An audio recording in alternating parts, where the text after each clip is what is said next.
Почитувани гледачи, јас сум Иван Чешларов, а ова се вестите на Слободна Македонија. Во денешните вести кои власта не сака да ги знаете, ќе гледате. Од порашите пред Министерството за земјоделство. Сојузот за иднината останува на своите позиции. Преку партиски платеници и провокатори власта се обидува да го подрива отпорот. Уште една ненадејна и ненајавена посета на Санино. Инцидентите од црниот понеделник на дневен ред на Парламентарното собрание на Советот на Европа.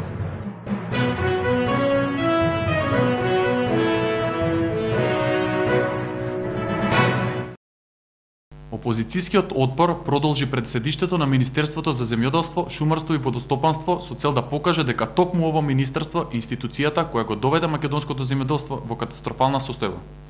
Од тука не е ни чудно што и познатиот режимски мегафон Миленко Неделковски стана козар. И тоа преку фирмата Natural Food од Градско, управувана од неговиот брат Радко Неделковски. Оваа фирма добила 10.000 евра од владата за 150 кози, а тендерот никаде не може да се најде. Епа на здравје молзење. Увозот на млеко само во последните 3 години пораснал за 40%, а во исто време субвенциите за сочарството изнесувале цели 70 милиони евра. Па каде се парите? Каде е македонското млеко? За очајните состојби во македонското земјоделство зборуваше пратеничката од Сојузот за иднина Ленче Николовска. Министерството е претворено во партиско биро за раскрчмување на субвенциите и со тоа обезбедување послушност на партиските членови. Всушност, никој точно не знае колку субвенции се исплаќаат и на кого се, освен власта. Исто така, прашуваме, каде се 100 милиони евра субвенции за 2012 година, кои што редовно беа донесени со буџетот за 2012 година. Ниту еден земјоделец се уште нема земено денар субвенции. И на овој начин, доцнејќи со исплатата, тие фактички повторно украдоа 100 милиони евра. Откако премиерот Груевски уште еднаш покажа дека нема никаква волја за надминување на политичката криза, од Сојузот за иднина повторија дека стојат цврсто на своите позиции. Без договор за предвремени парламентарни избори, Сојузот нема да учествува на локалните избори и пратениците ќе ги вратат мандатите.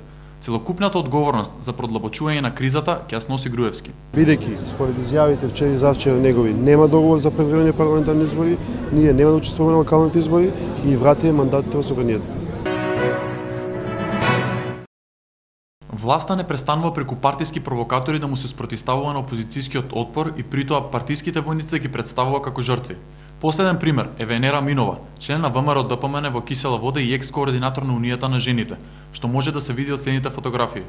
Таа се обиде да упадне на протестот на отпорот пред УЈП и да иструка неколкумина од учесниците, за притоа преку провладините медиуми да соопшти дека кога поминувала покрај граѓаните од отпорот, неколкумина ја нападнале.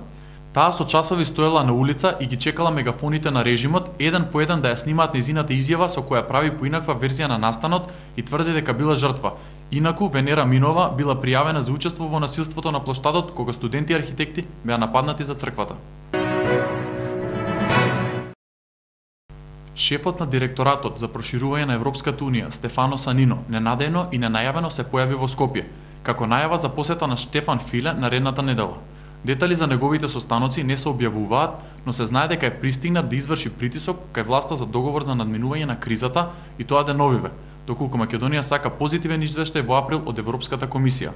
Со неговата посета, а претходно со ненајавената посета на Филе, се потврдува притисокот на меѓународната заедница за надминување на кризата. Деновиве, пред истекот на последните 3 дена од можноста за договор на власта и опозицијата, многумина од Брисел се во Скопје, пристигнува известувачот за Македонија Ричард Ховит, а тука си неколкумина европски пратеници. Инцидентите од 24 декември, предизвикани од насилната власт, може да се најдат на дневен ред на Парламентарното собрание на Советот на Европа.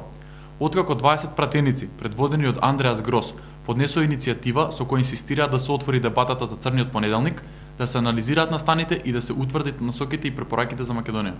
Ваквата иницијатива следува неколку седмици по настапот на пратеникот на СДСМ Игор Ивановски, токму на Парламентарното собрание. Во своето обраќање тој посочи дека на 24 декември беше прегазен уставот, законот за собранието и деловникот на законодавниот дом. Тој ги повика пратениците во Советот на Европа да покажат солидарност и да дебатираат за показената демократија во Македонија.